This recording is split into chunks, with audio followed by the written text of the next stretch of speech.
Hey y'all, hey Conquest. Hey, it's Jackie Beezy, for Sheezy, for Reezy, all the way from San Di-yeezy.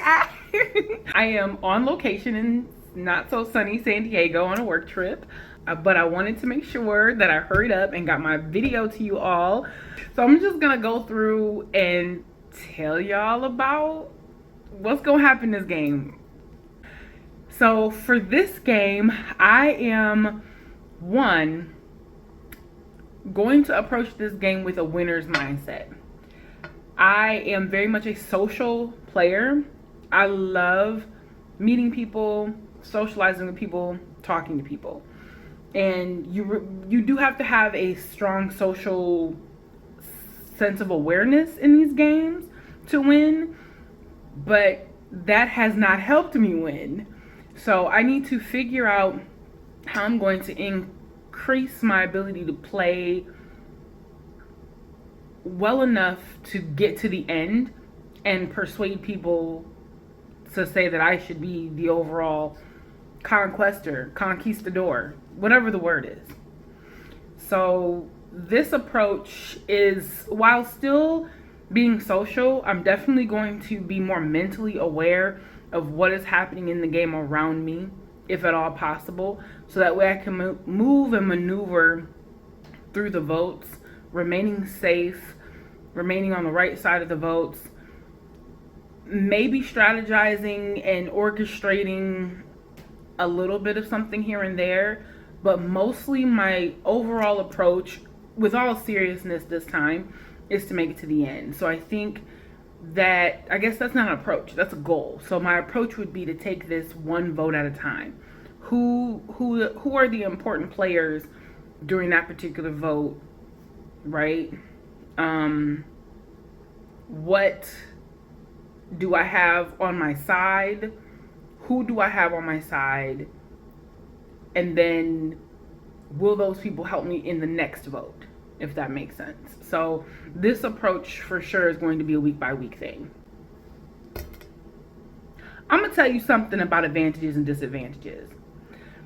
I am notorious, especially in survivor formatted games, I'm notorious for missing advantages. Like, I literally have volunteered to go do things and an idol was right under my nose and I missed it.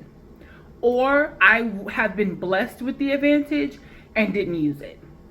Or I think I only have one out of like 10 games. I think I only have one good idol play, and I had to lie like a rug in order to figure out how to make that work. So what we're doing this time is, when it comes to advantages and disadvantages, knowledge is power. So no one needs to know what I do or don't have, and no one will know what I do or don't have. Those are going to be on a need to know basis.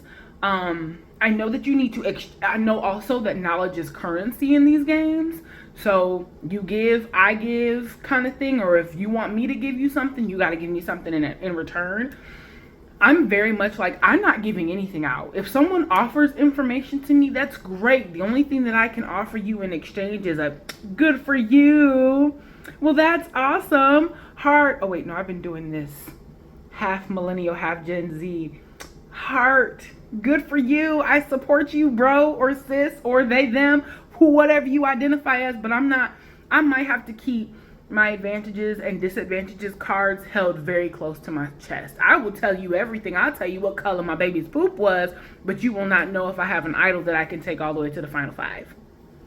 I mentioned before that I'm a strong social player. I love to talk to people, and being that I'm so busy, I really try to incorporate making these social relationships and friendships. I try to incorporate it in my real life, because my real life is real lifing. As you see, I am in San Diego. I'm not even at home, and I had to record this video right quick, and hopefully I'll have time to edit it. So if I'm talking to you, you're involved in my life. So we'll become friends. I will be your Auntie Jackie. I'll be your BFF. I'll be all of that for you. I'll be Mama Jackie. I don't care. That's my strength. I used that strength to maneuver through, I would say, out of 14, 15 games, I've used that to maneuver through easily 13 of them. The two that I wasn't successful in and I was booted out pretty early, it was because I didn't have an opportunity to really showcase who I am socially. So that's my strength. My weakness is the comps once we get to deep merge. So once we get past like seventh, sixth, maybe eighth, that's when the competitions start to get a little harder for me.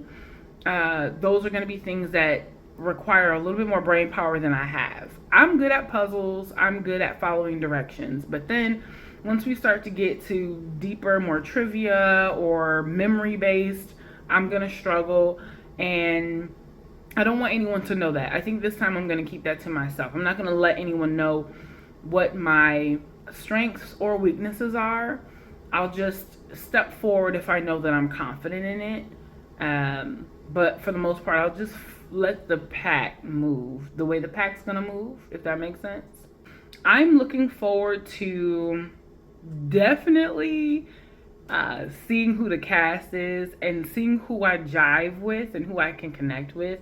I always impress myself when I'm able to connect with the person in the cast that seems like the least connectable, if that makes sense. I always feel like that's a personal triumph because I'm able to share a worldview with someone who's outside of my normal circle of people, you know, and I'm able to really connect with someone on a serious level, on a deep level, that's outside of like my family or my friends or people that I would naturally gravitate to and have relationships with in the real world. And then I have these friends who are like teaching me things that I had no clue existed. I'm a sapiosexual. My husband is a genius and I love learning. So I think the thing that I'm the most nervous about is not succeeding in the later comps. I'm holding a lot of pressure over myself to be successful in those late merge challenges because I know that those competitions are what help me get to the end. I will be the next winner of Conquest because Conquest is and has been a like bucket list item of mine, a bucket list game. Like I have bucket list games and Conquest is definitely in the top 3. And since it's one of my bucket list games and it's one of my last Survivor games, I'll be honest, I'll do All Stars, but I don't want to come back and do a newbie Survivor season of an org. Conquest is going to be the one that I win. I'm going to be the winner because I represent the social side of players. So I'm not the comp beast. I'm not going to remember all the trivia and all the different things. I will be a balanced player. I'll win a couple competitions when need be. I'll be a strong player on my tribe. I'm going to be socially well-rounded and well-connected, and I'm going to be able to think of strategies that will help me get to the end. But I'm not going to be just one thing. I'm not going to be the comp beast, the social player, that, you know, I am going to have many hats that's going to make me a well-rounded, diverse player. And other players who play like me or even look like me will be like, I can go play Conquest. So that's why I will be the next Conquest winner. I'm excited to play Conquest.